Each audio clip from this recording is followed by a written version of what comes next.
Imagina estar de pie, en medio del polvo abrasador del desierto. Llevas horas ahí bajo el sol, el aire está súper espeso con el olor a humo, a carne asada y francamente a hierro por toda la sangre derramada. Uf, una imagen bastante fuerte. Totalmente. O sea, acabas de presenciar horas de una carnicería sagrada, meticulosa y súper intensa. La tensión es palpable. Y de repente, sin previo aviso, un fuego literal sale disparado desde una tienda de campaña y consume un altar entero de un solo golpe frente a tus ojos. ¡Wow! Sí. Y una multitud de miles de personas lanza un grito estridente que te eriza la piel, y caen aterrorizados con el rostro pegado a la tierra. Y bueno, con esa imagen en mente, que una bendición divina acompañe su día y su semana entera a quienes nos acompañan en este nuevo análisis a fondo. Hoy tenemos por delante un viaje fascinante a través de uno de los textos más viscerales de la antigüedad. Y es que esa escena que acabas de describir, o sea, no es el clímax de una película de fantasía ni nada por el estilo. Es el recuento histórico y teológico de lo que se considera el dramático primer servicio de adoración pública en el tabernáculo. Exacto. Hoy vamos a desmenuzar el capítulo 9 del libro de Levítico. Así es. Y al cruzar la información de nuestros textos base, que son las notas de la Biblia de Estudio Holman y la Biblia de Estudio NAEA, pues nos damos cuenta de que no estamos ante un simple manual antiguo de sacrificios polvorientos. Para nada. Claro, no es solo un libro de reglas. Exacto. Es una narrativa profunda sobre cómo lo divino, el creador del universo, digamos, toma la decisión de acercarse para habitar de manera íntima y constante con la humanidad. Lo cual, suena muy poético en teoría, ¿no? Sí, muy lindo. Pero al leer los textos fuente, pues hay que reconocer que la práctica era intensa. Clasificación para adultos sin duda alguna. Totalmente, sí. O sea, hay sangre rociada en esquinas específicas, partes de animales detalladas minuciosamente, y este fuego abrumador que mencioné. Pero detrás de todos estos detalles que pueden chocar bastante con la sensibilidad moderna, Que chocan muchísimo, claro. sí, detrás de todo eso hay un diseño sumamente cuidadoso. Así que vamos a desempacar la lógica detrás de este evento. Y bueno, para empezar, ubiquémonos en la línea de tiempo. Todo esto ocurre en lo que el texto llama el octavo día. ¿Qué peso tiene, digamos, ese día en particular para la mentalidad de la época? Pues mira, el octavo día carga con un peso psicológico e histórico inmenso, porque venían de un periodo estricto de 7 días de consagración y ordenación. 7 días enteros. Ajá. Durante toda una semana, los sacerdotes estuvieron esencialmente aislados, preparándose, purificándose. Y en la simbología antigua, pues el número 7 denota totalidad, el cierre de un ciclo. Como los 7 días de la creación, ¿verdad? Exactamente, recordando la creación. Por lo tanto, amanecer en este octavo día es inaugurar una nueva creación. Es literalmente el primer día de una nueva era litúrgica y relacional para ellos. Me lo imagino como una de esas ceremonias de toma de posesión, de altísimo riesgo. Un verdadero cambio de mando. Ajá, buena analogía. Porque pensemos en Moisés, ¿no? Durante mucho tiempo él fue el hombre a cargo, el único mediador válido, el que subía a la montaña a hablar con la deidad y volvía con las instrucciones. Pero al llegar a este octavo día, le pasa la batuta a su hermano Aarón. Así es. A partir de este momento, Aarón y sus hijos asumen la responsabilidad de ser los representantes oficiales. Y el contexto de esa transición es clave para entender la magnitud del evento. Si analizamos la estructura narrativa más amplia en estas Biblias de estudio, este momento funciona como una secuela directa de lo que ocurrió antes en el monte Sinaí. Ok, a ver, explícame eso de la secuela. Pues en el Sinaí, la manifestación divina fue distante. Había truenos, relámpagos en la cima de una montaña inalcanzable. Fue allí donde se estableció una alianza, digamos, el contrato en papel. Sí, de lejitos, Exacto, pero lo que ocurre aquí, ya en el tabernáculo, es la mudanza oficial. O sea, la divinidad desciende a nivel del suelo al centro mismo del campamento, para validar los sacrificios diarios y habitar íntimamente con el pueblo. Espera, eso me genera un choque lógico enorme. A ver. Mudar a un ser divino, descrito en los textos como perfectamente santo y como un fuego consumidor, directamente al centro de un campamento lleno de personas sumamente falibles. Es una locura. Suena como una receta para el desastre, o sea, es extremadamente peligroso. ¿Cómo sobrevive una comunidad humana a esa proximidad sin ser destruida por su propia imperfección? Pues esa tensión exacta que señalas es la razón de ser de todas las regulaciones de este texto. La cercanía de lo sagrado puro exige un protocolo de contención. Un protocolo. Sí, o sea, piénsalo con una metáfora moderna del poder puro. No puedes simplemente introducir un elemento radioactivo en un espacio civil sin trajes de protección y cámaras de descontaminación, ¿verdad? Claro, necesitas plomo, necesitas muros. Exacto. Ese protocolo de esterilización espiritual es precisamente la lista estricta de preparativos que Aarón debe ejecutar meticulosamente antes de que la gloria divina siquiera considere manifestarse. ¡Guau!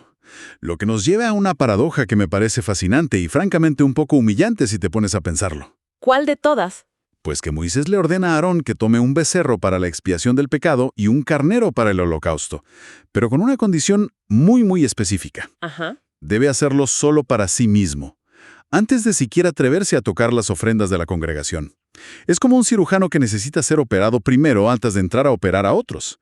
O sea, el hombre recién nombrado como el gran mediador encargado de limpiar espiritualmente a toda la nación, tiene que declarar públicamente su propia impureza primero. Sí, es un golpe al ego de cualquier líder, sin duda. Y de hecho los análisis teológicos de la Holman hacen mucho énfasis en este requisito, Me imagino. porque demuestra, de manera innegable y súper pública, que los sacerdotes terrenales estaban en la misma condición de fragilidad moral que el resto del pueblo. Aarón no poseía una superioridad inherente. Era uno más del montón en ese sentido. Totalmente. Era tan propenso a fallar como cualquier otra persona en el campamento y requería redención constante. Los eruditos suelen contrastar esto con ideas posteriores, ¿verdad? Sí, bastante. O sea, mencionan que esta necesidad desesperada y constante de expiación de Aarón marca una diferencia gigantesca con la visión que el cristianismo desarrollaría siglos después sobre la figura de Cristo. Ese concepto posterior presenta un mediador impecable, infalible, que no necesita ofrecer sacrificios por sus propios errores. Exacto. Pero aquí el texto subraya deliberadamente la humanidad extrema, casi cruda, de Aarón. Y esa humanidad se gestiona de una manera muy gráfica, además. Hay un detalle operativo en el ritual que no podemos pasar por alto. A ver, ¿cuál? El sacerdote no podía beneficiarse en lo absoluto de las ofrendas hechas por sus propios pecados. O sea, en otras circunstancias, los sacerdotes consumían parte de la carne de los sacrificios, ¿no? Era su forma de sustento, de ahí comían. Claro, era como su salario. Exacto. Pero en este caso particular, la carne y el cuero del becerro de Aarón tuvieron que ser quemados fuera del campamento. Literalmente tienen que sacarlo del vecindario. Lo tratan como si fuera un residuo tóxico, empujándolo fuera de los límites de la comunidad donde habita lo sagrado. Es que el concepto de pureza antigua trataba el pecado no solo como un error moral abstracto, sino como una contaminación física real, una mancha que ensuciaba el santuario. O sea, algo tangible. Muy tangible. Para que Aarón estuviera verdaderamente limpio, esa mancha que estaba representada en los restos del animal debía ser removida físicamente del ámbito sagrado. Y los registros indican que esta es la primera vez que Aarón sale del santuario desde que comenzó su aislamiento de 7 días. Wow. Y lo hace en una caminata de vergüenza, por así decirlo, cargando y para deshacerse de su propio residuo. ¡Qué imagen tan fuerte! Y bueno, una vez que el mediador principal ha pasado por todo este riguroso y humillante proceso de descontaminación personal, por fin puede volverse hacia la sala de espera, hacia la inmensa congregación de Israel. Así es, y ahí la cosa se pone aún más grande. Sí, porque las exigencias para el pueblo son masivas. Se les pide traer un bode o chivo para la expiación, un becerro y un cordero para el holocausto, un buey y un carnero como sacrificio pacífico. Y además de todo eso, una ofrenda de cereales amasada con aceite. Es muchísimo. Es un despliegue logístico y ganadero enorme. Y no es una lista de compras aleatoria, ¿eh? Al observar cómo se procesan estas ofrendas en las Biblias de estudio, los analistas identifican una hoja de ruta muy precisa para restaurar una relación fracturada. Todo se desarrolla en una progresión lógica de 3 fases durante esta adoración. Me parece súper interesante abordar esto no como un manual de instrucciones frías, sino como la psicología de una reconciliación, ¿no? Porque si has ofendido a alguien gravemente, pues no puedes simplemente llegar con un regalo y pretender que todo está bien. Primero tienes que lidiar con la ofensa. Esa es la función exacta de la primera fase. El sacrificio por el pecado, representado aquí por el bode o chivo. El objetivo es remover ese obstáculo principal que impide la relación. Limpiar el terreno. Exacto. Y en este paso, la sangre toma un rol protagónico. Se unta estratégicamente en los cuernos del altar y se derrama en la base. En la cosmovisión del antiguo Medio Oriente, la sangre representaba la vida misma, y su uso aquí purificaba el espacio. Como decías, limpiaba la zona de aterrizaje para que la divinidad pudiera descender sin tener que destruir el lugar debido a la impureza humana. Bien. Entonces la sola está limpia. El obstáculo se removió. Pero, claro, limpiar el desastre no es lo mismo que demostrar que estás comprometido con la relación a largo plazo. Ajá, son cosas distintas. Y ahí es donde entra la segunda fase, me imagino. El holocausto, usando el becerro y el cordero. Efectivamente, la particularidad del holocausto o la ofrenda del todo quemada es que el animal entero se consume en el altar. Nadie come de él, ni una sola parte, Todo se vuelve humo. todo. Y su propósito es simbolizar una dedicación total y absoluta a la deidad. Es una forma muy física de decir, entregamos todo, no nos guardamos nada.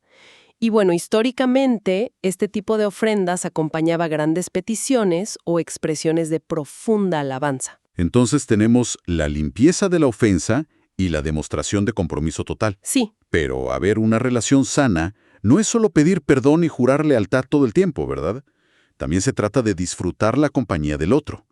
Y eso nos lleva a los bueyes y carneros de la tercera fase. el sacrificio pacífico. Esta es quizá la fase más hermosa desde una perspectiva sociológica, porque culmina en comunión, en compañerismo puro. Qué bonito contraste. De que la brecha, digamos, se ha cerrado, por fin. Parte del animal se quema en el altar, sí, pero una gran parte se devuelve al adorador para que la coma en una comida comunitaria ahí mismo, en la presencia de lo divino. Como una cena de reconciliación. Exacto. Y el texto detalla un gesto muy particular aquí. El pecho y la pierna derecha de estos animales son movidos o mecidos ante el altar. Movidos en el aire. Sí, es una presentación formal, visual, compartiendo la comida entre el reino espiritual y el reino humano. Piensa en el impacto sensorial de todo este proceso. Porque nosotros, leemos estas palabras en silencio en una habitación iluminada con aire acondicionado, pero la realidad era abrumadora. Brutal, sí. El texto menciona explícitamente arrancar la gruesa capa de grasa, sacar los riñones, la membrana del hígado, quemar las entrañas, lavar las extremidades. Hablamos de un calor asfixiante, el peso muerto de un buey. Y súmale las nubes densas de moscas que seguro había. Uf, sí. Litros de sangre salpicada por todos lados y el olor súper penetrante a grasa quemada y cereales con aceite. O sea, es una experiencia física al límite del agotamiento para los sacerdotes. Y ese detalle sensorial nos revela muchísimo sobre cómo entendía la humanidad antigua su interacción con el cosmos. ¿A qué te refieres? A que para ellos el mundo físico y el espiritual estaban intrínsecamente entrelazados, no había separación. Lo que hacías con el cuerpo, con la materia, con tu ganado, reverberaba directamente en los cielos. Laboriosa de este ritual subraya que acercarse a lo sagrado no era un ejercicio intelectual o algo que pensabas un ratito el domingo, requería sangre, sudor, recursos vitales de la comunidad y una intencionalidad absoluta. Era verdaderamente el centro palpitante de su existencia, no una actividad secundaria o de fin de semana. Y toda esa intencionalidad, todo ese sudor tremendo, nos empuja hacia el borde del asiento en esta narrativa. Porque, a ver, Aarón ha hecho el trabajo pesado. Ha seguido el diagrama teológico a la perfección. Al pie de la letra. Sí, la sangre está untada en las esquinas correctas, el humo de la grasa asciende, la carne está sobre la madera. Pero hay una tensión enorme aquí, porque realizar el ritual a la perfección no obliga a la deidad a responder. El ritual no es, magia manipulativa. Ha llegado el momento de la verdad. ¿Aceptará la divinidad esta ofrenda? Ese es el clímax absoluto del relato. Aarón, tras terminar todo el trabajo físico agotador, levanta las manos hacia el pueblo. Los estudiosos de las costumbres sacerdotales identifican esto como un deber tradicional. la invocación de la bendición. Pronuncia palabras de gracia sobre la gente. Ok, lo bendice. Sí. Y luego ocurre un movimiento muy inusual y muy significativo. Moisés y Aarón entran juntos en la tienda de reunión, apartándose por completo de la vista del público. Y lo que me llama la atención de ese detalle, de que entren juntos, es por qué Moisés necesita entrar con él en ese instante preciso. O sea, Aarón acaba de hacer todo el ritual solo, ¿no? Es que entrar juntos es un acto de validación final. Moisés, quien ya tiene la autoridad y el acceso directo bien establecido con Dios, introduce físicamente al nuevo sumo sacerdote en el espacio sagrado privado. Ah, ya. Es, digamos, la transferencia de autoridad completada a puerta cerrada. Y luego, al salir nuevamente frente a la multitud, ambos vuelven a bendecir a la congregación al unísono. Wow. Y es entonces, justo después de esta doble bendición, que el texto declara sin rodeos. Y cito, «La gloria del Señor apareció a todo el pueblo». Y para ser súper claros con nuestra audiencia, la narrativa no describe esto como un sentimiento de paz interior colectiva o una epifanía silenciosa. No, para nada. Es un evento físico, violento y, la verdad, aterrador. Un relámpago de fuego literal sale disparado desde la presencia misma, cruce al aire y devora instantáneamente el holocausto y la enorme cantidad de grasa acumulada sobre el altar.